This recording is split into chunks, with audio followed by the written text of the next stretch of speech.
So as we begin and as a couple more people arrive, go ahead and chat with a couple people next to you. Just kind of discuss some of these questions. If you don't get through all of them, that's okay too. But try to spend a little time with that.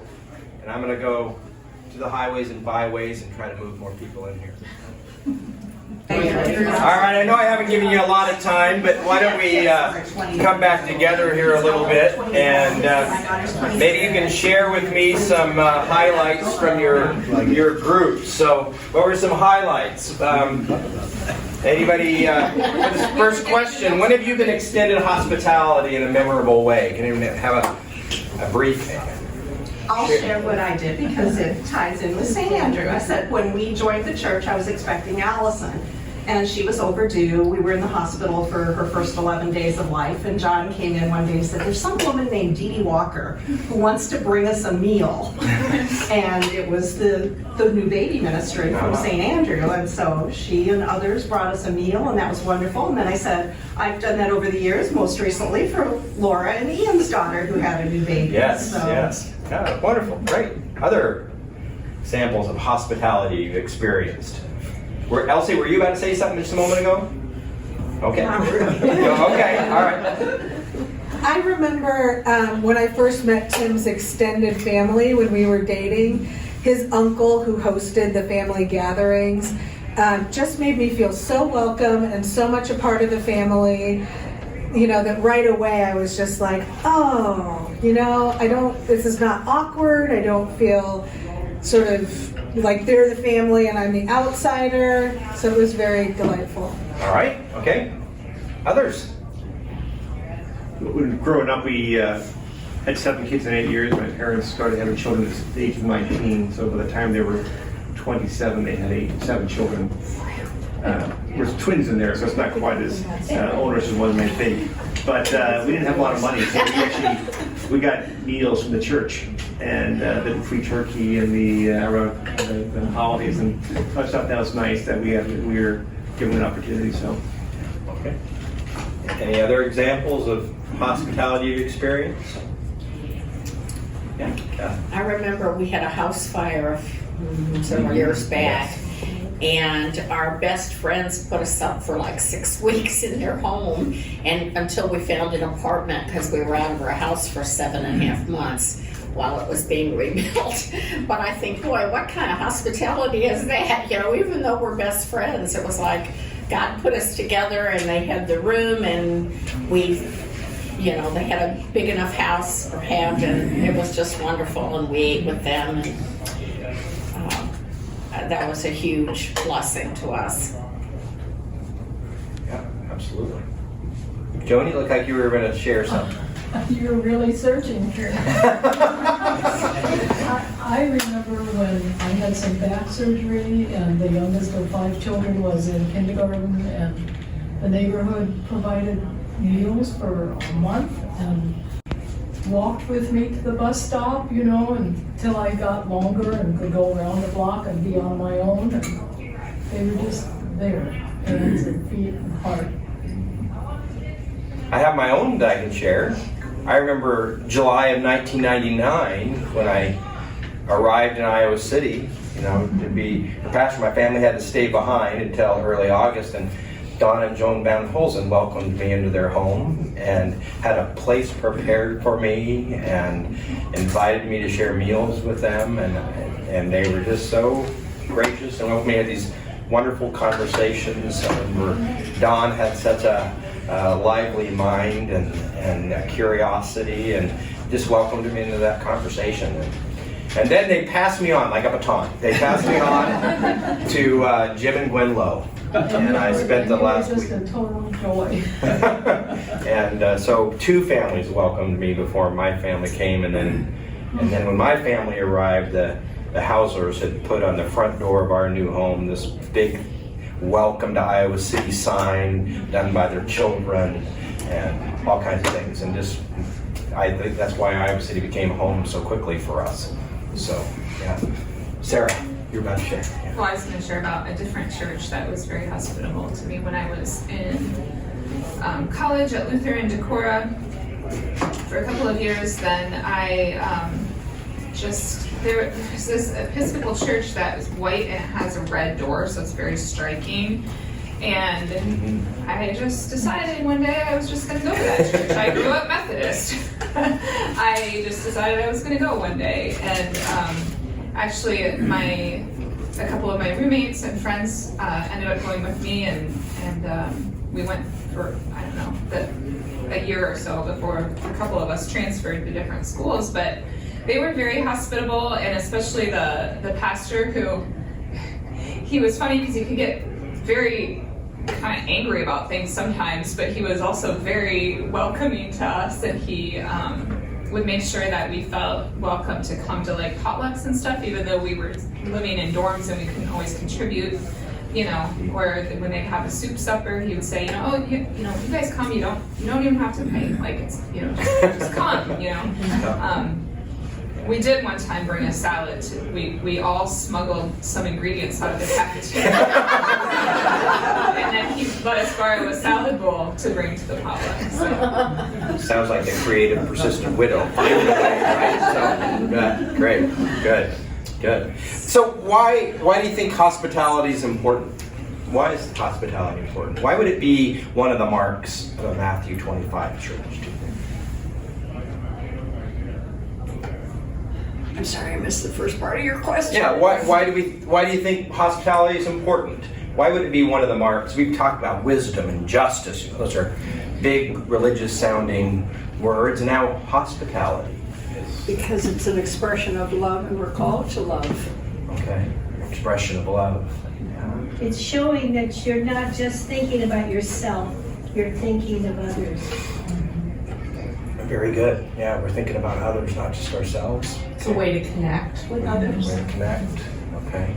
Hospitality is a tangible way to meet people's needs, especially if you're thinking about a church, maybe people are seeking something. Yeah, I like the way you put that tangible, it's touchable, down to earth. Sometimes what's one of the phrases often used about Christians, that they're so heavenly minded, they're no earthly good or something like that. And so hospitality is one of these down to earth practical acts. Did anyone happen to read the scripture I had up for you at the very beginning today? So it was just the beginning of the story of Abraham. Abraham, who looks up one day from his tent, he's a Bedouin, and sees three strangers, right? And he says, "Oh, please, if I found favor in your sight, please stop and let me give you rest and provide you water." And he welcomes these three strangers, which is just this powerful story of hospitality, and that's the beginning of our story. So we have these roots in this story as well. It's kind of just a fun question. What's your idea of a perfect welcome mat? What would it be? Anybody come up with anything for your perfect? I should have given you, if I was a good Sunday school teacher, I would have given you craft supplies, markers, things like that, and had you actually create for me your perfect welcome mat. But can you imagine it? What would it be? So. You mean metaphorical? Like I was thinking, here's a cup of coffee. Okay. All right. I like that. I can answer now. We just came in before you came in. Yeah. So we didn't know what all of this was about. Yeah. When I was moving into BC, I was the only black-brown person there. And when I was finally moving into my place, Twyla came to me. She was next door and invited me in, and she brought me to church here. And she's just been really good for me since. It's very hard when you are the only black-brown person in a whole neighborhood. But she just made me feel just welcome, and she still has made me feel welcome. And she still does a lot for me, so that makes me feel wonderful and feel like I belong. Yeah. Yeah, I love that. Doormat. What? Twyla's the doormat. Twyla's the doormat. Yeah. VC for the uninitiated is Vintage Co-op. In case you're VCs, that's where they both live. Yeah, so And wonderful. Joan. Yeah, and Joan. Yeah, so very good. Let's see here what I have next. So grab your Bibles if you have them on your phone, or if you don't have them, you have some Bibles in the back I can get to you. I want you to spend a few minutes with these passages, if you can read them up here. They're not long, but I want you to spend a little time with them, and then there's a couple of questions here to think about. You can do this individually for a little bit, just so you can kind of reflect on them yourself. And then I may give you a couple moments just to briefly chat with one another. But first, start for yourself. Read these scriptures. Think about what they may help you to think about when it comes to hospitality. Come on, we want to hear the verses. You want to hear them out loud? Who else wants to share another one? Okay, all right. Be not forgetful to entertain strangers, for thereby some have entertained angels unawares.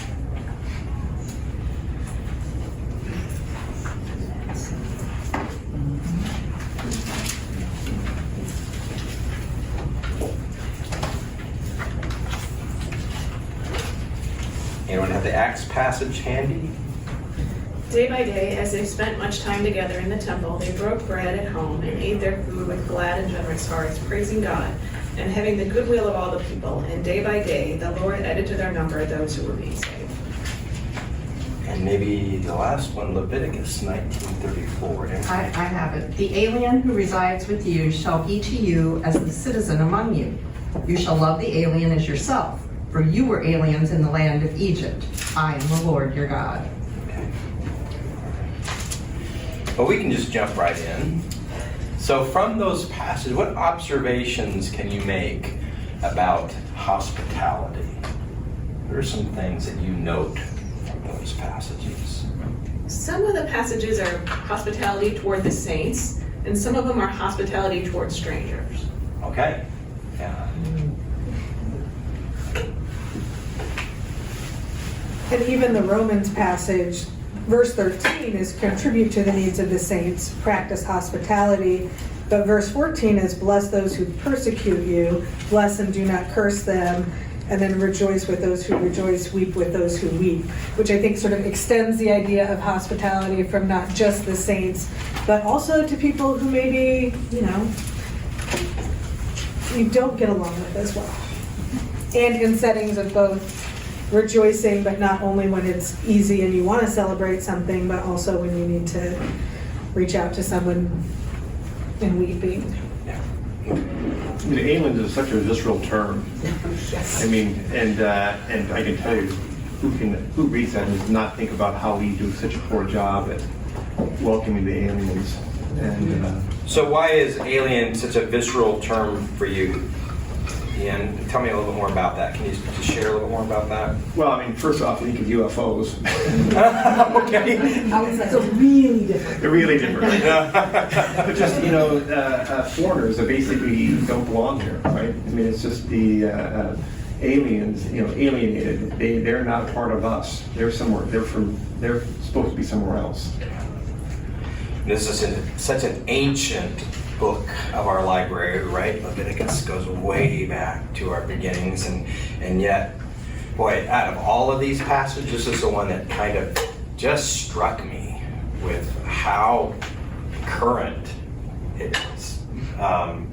In terms of, especially if you start at verse 33, when an alien resides with you in your land, you shall not oppress the alien. The alien who resides with you shall be to you as a citizen among you. You shall love the alien as yourself, for you were aliens in the lands of Egypt. I am Yahweh your God. I said in the sermon today how there's a lens through which we see the world around us.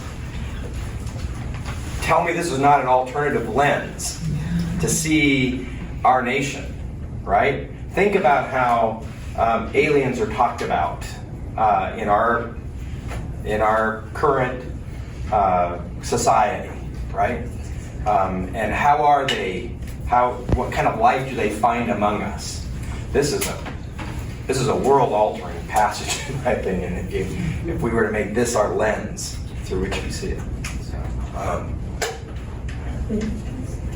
other thoughts about these passages? What else did you hear from these passages about hospitality? Sarah? Well, I have a question because I feel like I can read this two different ways. Okay. And also, I didn't bring my glasses, so I think I'm reading it. I think I'm reading the right words. Yeah. Okay, so last passage.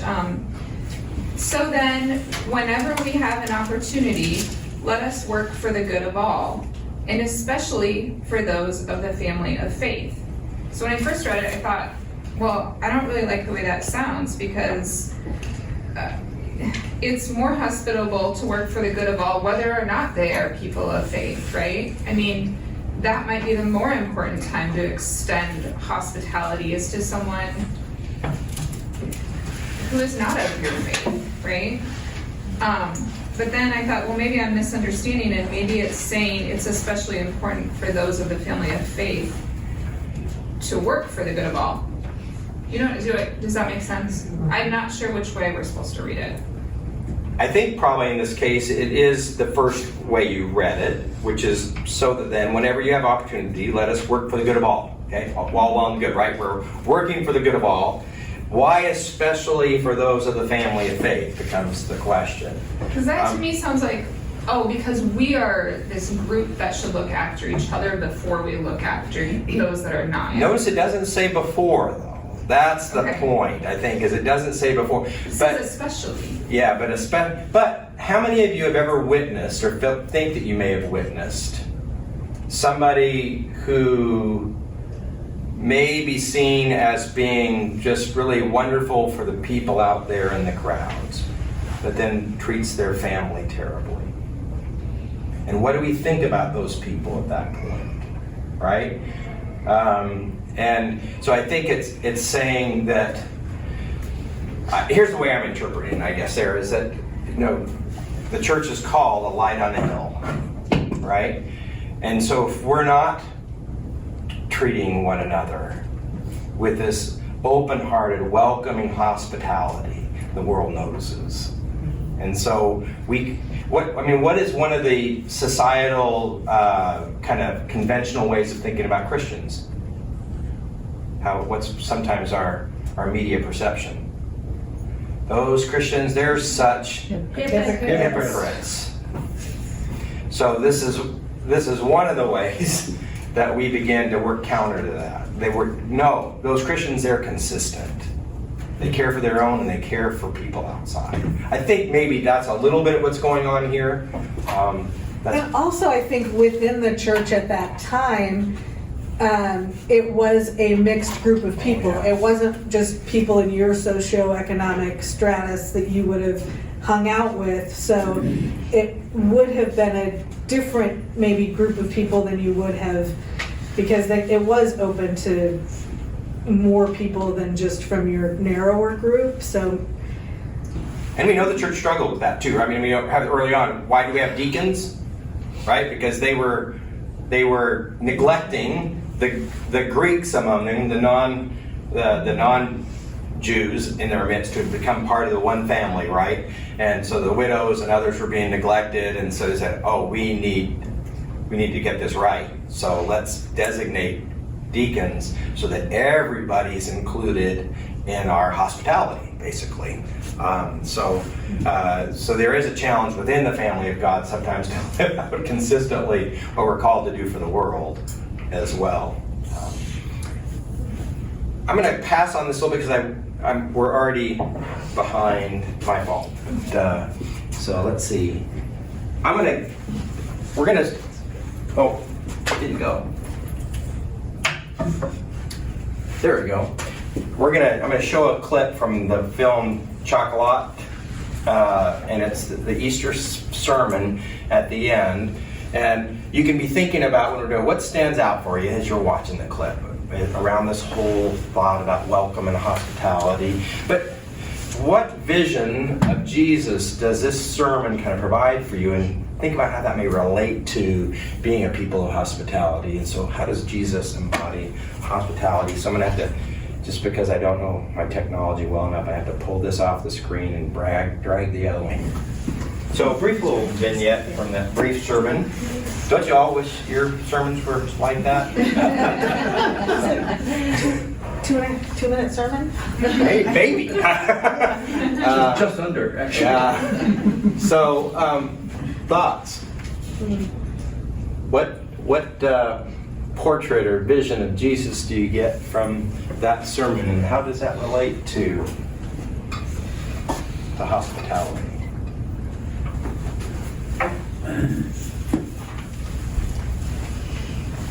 Well, the image that we're not judged by what we did wrong, but about what we've done right, who we've embraced, and who we've welcomed. I think the aliens in this case are the gypsies, right, in the community. And they're definitely marginalized and looked down upon. And as a person who embraces the gypsies, And it also strikes me that it's not necessarily, I think sometimes we feel like we should do great things, that everybody talks about and writes about, and that those might not be the most important things in life. It might be the small ways that we reach out and make somebody feel included or welcomed and help them grow in their journey that we might not even always recognize we've done, but those might be the more important pieces sometimes. Gordon? The one guy that was in there that to me looked like he wasn't really tuned into what was going on in the sermon. He was, that was my opinion, just looking at his, we got people like that in our church too. I guess I might be included, but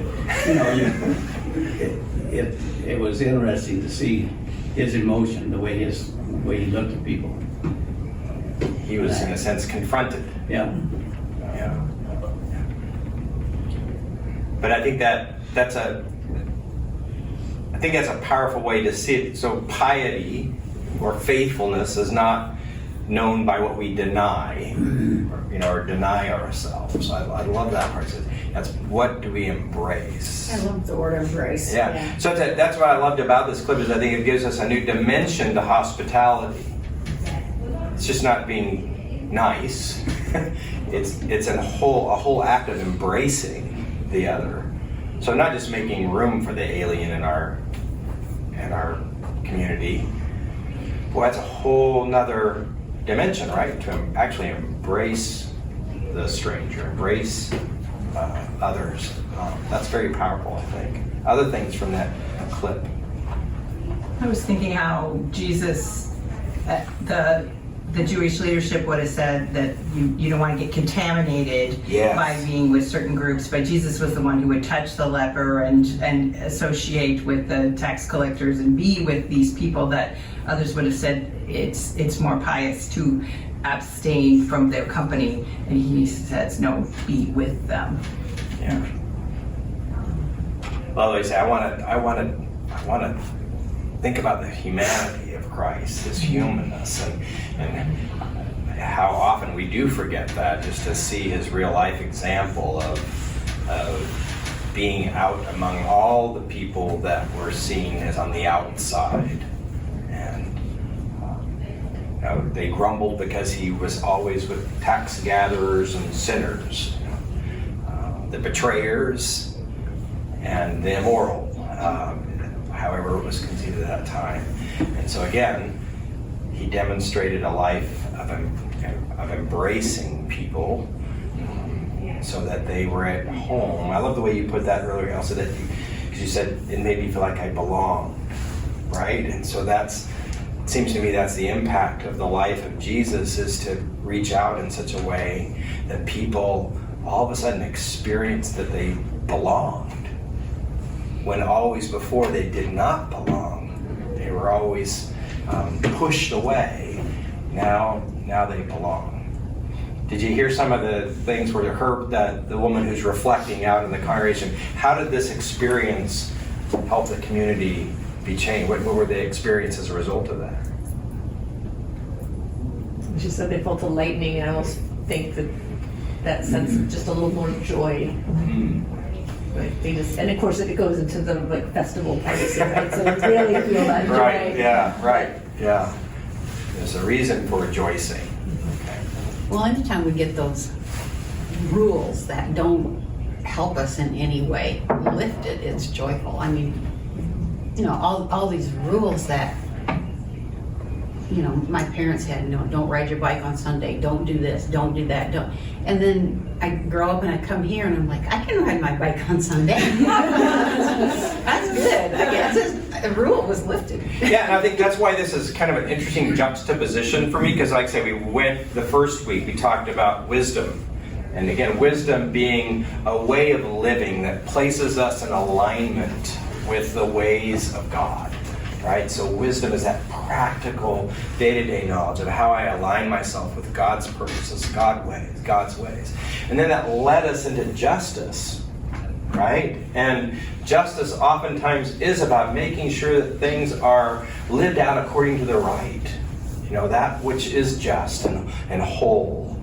And we acknowledged and recognized that we live in a world that is disturbed, is distorted from God's purposes, is broken, and therefore there is injustice in the world, right? And so, you know, we talk about there, you know, in that world in which there is brokenness, in which there is, I think last week we talked about that, the inequalities of power and the way power gets worked out in our world all around us. Well, in that kind of world, rules are important. But then this is a great juxtaposition. So then, in a world that is demanding justice, in which we want to think about what is fair and just for all people, then we juxtapose that with hospitality. Okay? So maybe to keep us, maybe in our concern for justice, right? Or our desire to set things right, we also need to be a people of hospitality. How do we hold those together in tension becomes the great challenge. So do we get justice by excluding or condemning, putting people out? This Jesus may be embodying a different way, where justice, this new wholeness is experienced because of an embrace of others. That seems to me a great challenge here to live out. I have another video to show you. I want to get to things. So this is hopefully with the purpose of getting us to think about how we can be more hospitable people. We're not going to discuss the question, but think about how we might be able to think about that. And it's called Radical Hospitality for the Rest of Us. So, any ideas there that stood out for you? Reinforcing anything we've said or anything new there? Offer muffins. Did you catch the low return line? That's me. That's me. That was Muffin, I guess, coming in. So, yeah. All right.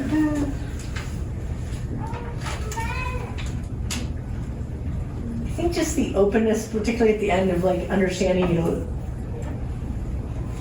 there'll be rises and falls of like who's really involved. People need breaks sometimes. Sometimes people are not ready to do something, and I don't know. I just liked that sort of that sense of a dynamic, ongoing process. That it felt like it isn't like you're either doing it or not doing it. You're in this process of trying to be creating that space of grace for our own. Maybe that gets back to Sarah's question earlier.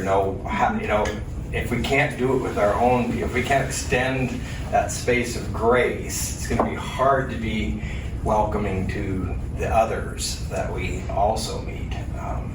So yeah, I think just take into account we're not all going to be in the same place. Any places that you recognize St. Andrew as you were watching that, or places you thought, that's where we could grow? Either way, did you sense any connections? The bridging partnerships, like the HACAP food distribution that's been happening, or previously to that, working with the schools to provide meals for the Pheasant Ridge students. Okay, yeah, very vital partnership that it's been a joy to us, and we hope it's been something great for them too. And as part of that, I think about the Yell program and other things that are meeting here, and or the kids that have come to us on with this partnership with Pheasant Ridge. You know, the kids that have been in our building and been here for when they have days out at school, and they've gathered here, and we've done activities with them and stuff like that. And I love the fact that out in the community, kids go, "Well, that's my church." You know, even if they're not here on Sunday morning, but they Muslim. and they're Muslim, yeah. And they're like, that's my church. You know, I just think that's wonderful. You know, but you know, so. But you know, there used to be a great ecumenical service they held at the Carrock Arena. I remember when we were in college. And not familiar with that. Yeah, they all Long time ago. Long time ago. It was in the '80s, but when we were Daryl Yaney. Yes, was, I remember Daryl, sure. He was our youth minister. Yeah. But they'd ever come to Carver Hockey Arena, and they had this great service, and they would, you know, fill. They would probably 10,000, 15,000 people at the ecumenical service. Yeah, it was really quite remarkable. Yeah. And that's one thing I think we have that opportunity there here. Okay. Yeah. Other things you noted about it.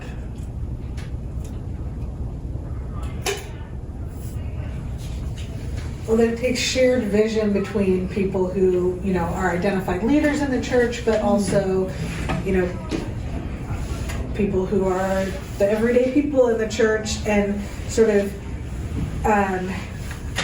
both parts are vital to growing things in the direction that you want to go. You know, you can't think, oh, well, we'll just hire somebody and they'll do that, and the rest of us can do what's in our comfort zone. You know, but you also can't have a bunch of people who want to, you know, do things, but then a leadership that says, no, you know, we don't partner, we don't. Screaming. Right. Yeah. So figuring out how we, you know, continue to grow that, I think, is something that we've done here, but also need to be continually thinking about.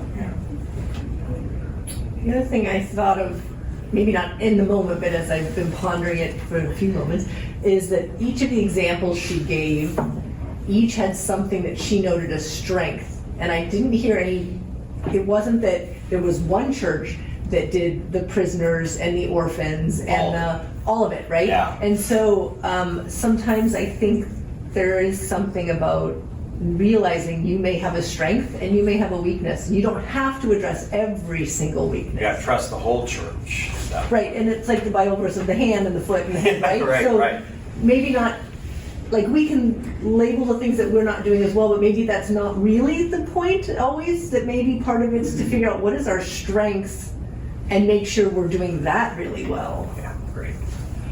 Well, I need to show a little hospitality to our parents that are here, and so I apologize for going long. That's been very inhospitable of me. So I'm going to go ahead and close us with prayer, but I'll hang around a little bit too. So let's pray. Lord, thank you. Thank you that in your heart, you are the one who welcomes and embraces us in Christ. And may we be a people who reflect your image in the world. Pray in Christ. Amen.